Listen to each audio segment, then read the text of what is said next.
नमस्कार, मी गायत्री स्वामी आणि आपण पाहत आहात सकलम. नुकतंच सह्याद्री व्याघ्र प्रकल्पात चांदोली वन परिक्षेत्र आणि आसपासच्या परिसरात ब्लॅक पॅन्थर दिसल्याचे कॅमेऱ्यात टिपले गेले. त्यामुळे सर्वांच्याच मान उंचावल्या गेला, कारण ब्लॅक पॅन्थर अत्यंत रेअर दिसणारा प्राणी आहे. यामुळे चांदोलीतील सह्याद्री व्याघ्र प्रकल्पाकडे पर्यटकांचा, वन्यजीवी प्रेमींचा इंटरेस्ट अजून वाढलाय, ज्याच्या अस्तित्वाने सर्वांचं लक्ष वेधून घेतलंय. असा रेअर ब्लॅक पॅन्थर एवढा दुर्मिळ का आहे? जंगलातील त्याचं अस्तित्व काय सांगतं? भारतात आणि महाराष्ट्रात हे कुठे आढळतात?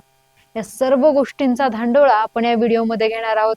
त्यामुळे हा व्हिडिओ शेवटपर्यंत नक्की पहा. भारतात काळे बिबटे हे दुर्मिळ मानले जातात. यांनाच कृष्णवर्णीय बिबटे, तर शास्त्रीय भाषेत पॅन्थरा पार्डस फुस्का असं म्हटलं जाते. यांची काही वेगळी प्रजाती नसते. बिबट्यांमधलेच हे काळे रंगाचे बिबटे. या रंग बदलामुळे ते विशेष बनतात.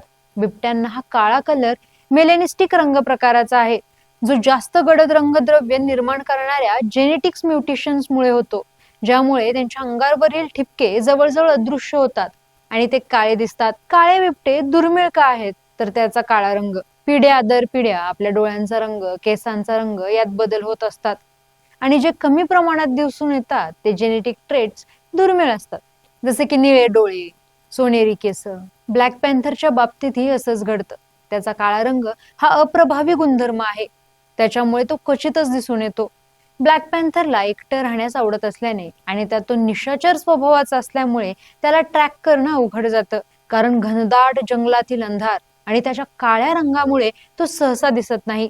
ब्लॅक पॅन्थर हा जरी दुर्मिळ असला तरी भारताच्या काही ठराविक भागांमध्ये तो आढळतो, विशेषतः कर्नाटकातील काबिनी, दांडेली भागात, केरळच्या सायलेंट व्हॅलीमध्ये आणि आसामच्या काही भागात जंगलांमध्ये त्याचं वास्तव्य आहे. पण नुकतंच सह्याद्री व्याघ्र अभयारण्यात पर्यटकांनी त्याला पाहिल्याचं सांगितलं आणि वन विभागाने त्याचं दृश्य टिपलं आणि तो अधिकृतपणे त्या भागात दिसून आला, यावर शिक्कामोर्तब झालं. इतर प्राण्यांहून ब्लॅक पॅन्थरचं दिसणं एवढं का सेलिब्रेट केलं जात आहे? पहिलं कारण तर तो दुर्मिळ वन्यजीव आहे, त्याला ट्रॅक करणं, शोधणं अवघड आहे. आणि दुसरं अत्यंत महत्वाचं कारण म्हणजे त्याचं अस्तित्व दर्शवतं की तिथे जंगलाची इकोसिस्टीम हेल्दी आहे. एक प्रकारे ब्लॅक पॅन्थरचं अस्तित्व हे जंगलाच्या आरोग्याची लिटमस टेस्ट आहे, कारण तो त्याच्या अधिवासातील टॉप प्रेडिटर म्हणजे सर्वोच्च भक्षक आहे.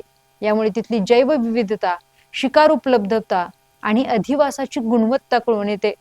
फक्त त्याचे दिसणंच वेगळं नाही, तर त्याचं असणंही पर्यावरणासाठी वेगळेपण आहे. सह्याद्री व्याघ्र प्रकल्प हा कोल्हापूर, सांगली, सातारा व रत्नागिरी जिल्ह्याच्या सीमा भागात पसरला आहे. त्यामुळे ब्लॅक पॅन्थरचे दिसणे हे तिथल्या हेल्दी इकोसिस्टीम असल्याची पोचपावती. यामुळेच वन्यजीव प्रेमींसाठी अत्यंत आनंदाची बाब आहे. तुम्ही जंगल सफारी केली आहे का?